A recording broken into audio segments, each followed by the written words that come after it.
আসসালামু আলাইকুম রহমতুল্লাহ। সাতের গুণিতক, সাত সংখ্যাটির 5টি গুণিতক নির্ণয় করতে হবে। অর্থাৎ আমরা চতুর্থ শ্রেণীর গুণিতক ও গুণনীয়ক অধ্যায় থেকে কিছু প্রশ্ন আজকে শিখব ইনশাআল্লাহ। তাহলে চলো আমরা শুরু করি সাতের গুণিতক নির্ণয়। প্রথমে আমাদের যা করতে হবে তা 7 গুণ 1 সমান 7, 7 গুণ 2 সমান 14, 7 গুণ 3 সমান 21, 7 গুণ 4 সমান 28, 7 গুণ 5 সমান 35। 1 2 3 4 5টা। অর্থাৎ অর্থাৎ 7 এর 5টি গুণিতক হলো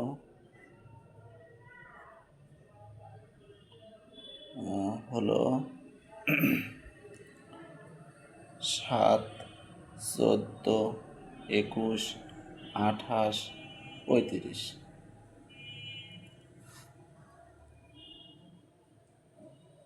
তাহলে গুণিতক কাকে বলে?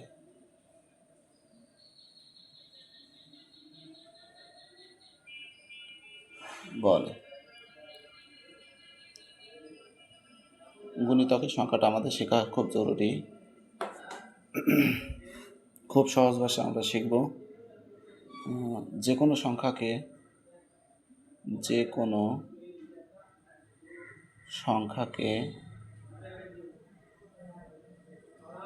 পূর্ণ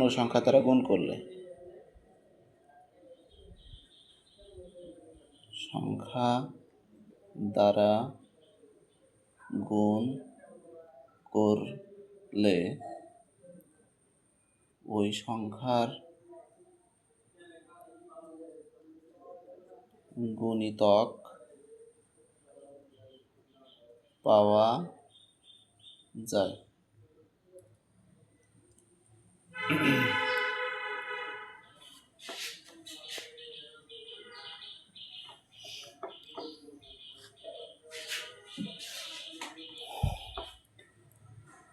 অর্থাৎ কোনো সংখ্যার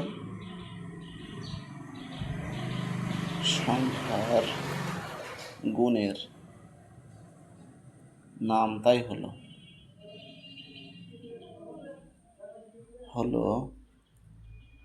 ওই সংখ্যার গুণিতক।